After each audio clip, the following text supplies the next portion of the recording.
FBA family, Liberation Minded Media, of course, Jay Dizzle, also known as Netter Cat. I want to build on something that I was speaking about earlier in the live video that I did, real versus fake. But I want people to think about this and consider this. And on this one, I probably won't be entertaining any comments. I want y'all to listen. So, how media and propaganda works and why we must remain vigilant as new black media. And when I say new black media, I don't just mean those who have platforms, those who speak on YouTube or Facebook or Twitter or melanatedpeople.net or wherever you may have platforms. I mean those who also actively participate, because active participation is a must. Active support is a must. Contributing to this experience is a must, and I'm going to tell you why. I want you to consider something. Consider the fact that, like, when it comes to media and propaganda and how we're portrayed, like, for instance, in entertainment, music specifically, consider the fact that artists that are speaking a good message don't get any play. So I don't really listen to the radio too much, but on occasion I do. And I'm in Houston right now.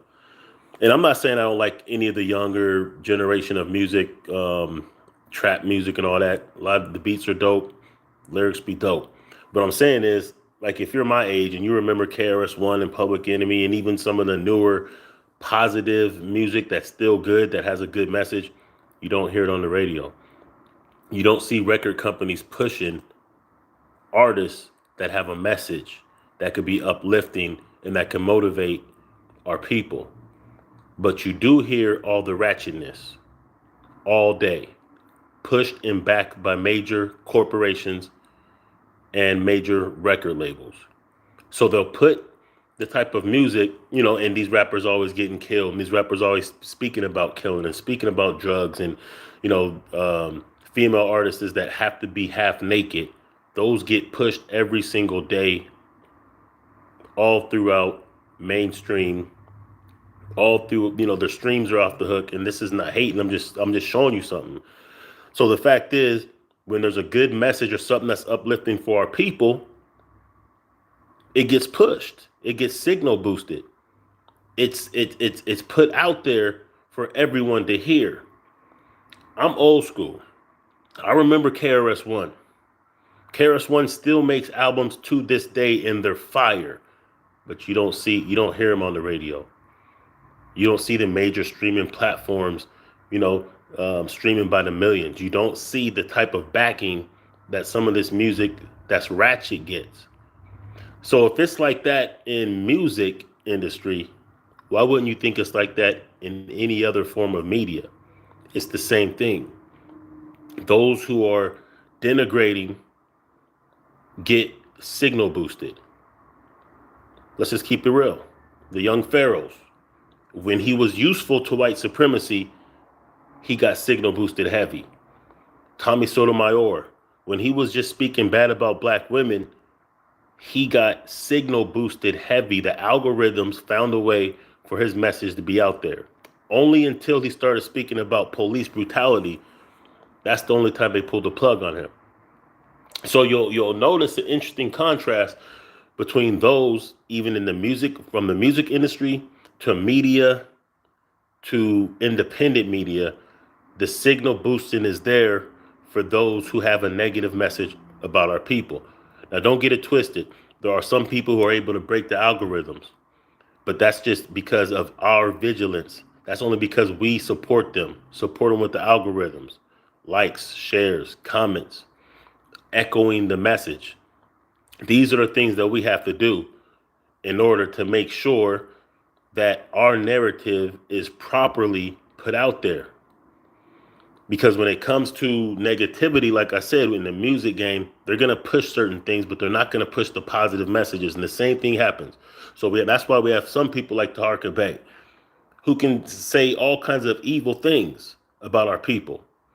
Like, let's just consider, and listen, I'm not going to keep on bringing this dude up. I want y'all just to really start understanding how deep it is and why it's important for us to be doing pull-ups and for us to be vigilant in our support.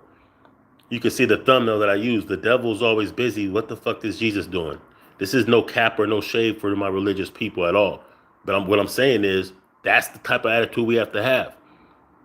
See, those of us who are on the righteous path, who are on the path of building and contributing to our community, we have to be just as vigilant and just as busy as the devil. Because if the devil's the only one busy, the devil's the only one putting in work. So it's up to us. And that's how this thing is going to always go down. It's up to us. We have to take the stand. We have to take it in our own hands to make sure that what is in our best interest is what gets done. We're not looking for saviors. We're not looking for someone else to do the work. We have to contribute whatever way we can contribute. I'm not speaking monetarily. I just mean whatever contribution that you can have for the movement, for what's best in the best interest of our people, that's what you have to contribute, whatever it is. We have to be the ones to attack what is against us, the same way those who are against us attack us. So we're going to go back to the Harker Bay and why people like that is a detriment, how he is being used against us, how he's using himself. So I don't really have to keep talking about him at this point, and I'm not going to continue doing so. The reason why I don't have to is because his legacy is already sold. Like his legacy, he's going to have to live with the legacy, live with the fact that his legacy is going to be going against our people. That's what his children and his grandchildren and their children are going to have to deal with. They're going to have to deal with the fact that when Grandmaster Jay went against the Ku Klux Klan, July 4th, 2020, I believe, instead of supporting that, he led a campaign to disrespect this dude. He's going to have to deal with that. He's going to have to live with the fact that when that white boy killed those people in Buffalo, instead of going against the mass murdering white supremacists, he found a way to blame our people. These are the kind of things that he's going to have to deal with. The fact that when a police officer shot down a brother 60 times, instead of having something to say against the police and police brutality, he had something to say against our people. You know what I'm saying? So that's the devil being busy. That's the devil in blackface attacking our people and giving a pass to those who are mass murderers. And you have to consider someone with a mentality like that.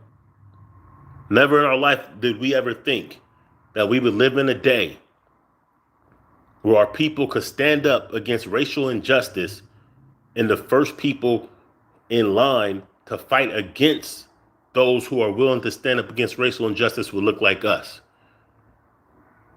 See, it wasn't like that always. There's always been that coon class, but it was never at the level that it's at right now.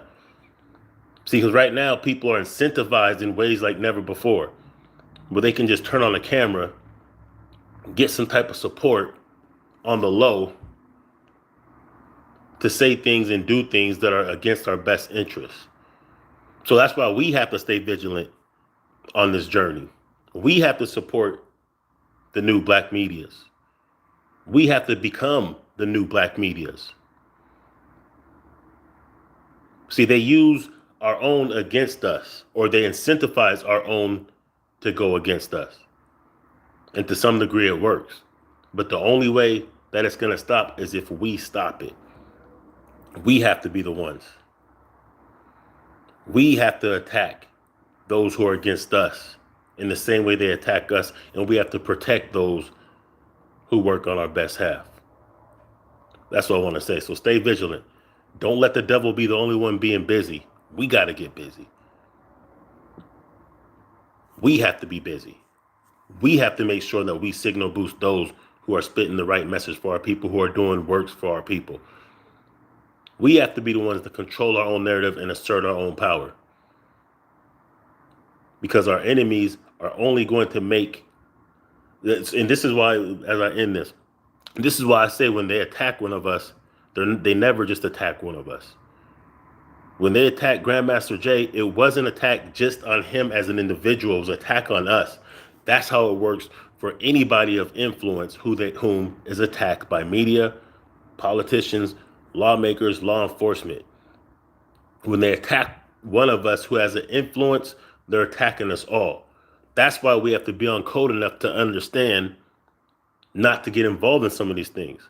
Another example would be like Black Lives Matter. These are proxy terms that they use against us. So we know that we don't really rock with or support the organization called Black Lives Matter.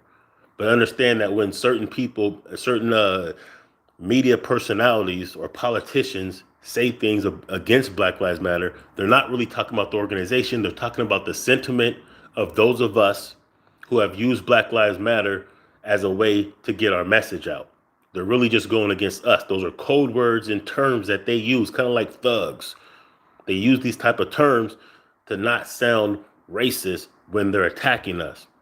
That's why we have to be able to have enough discernment to understand these things so that we don't jump and start participating in going against our own best interest. So that's what I want y'all to understand. We got to be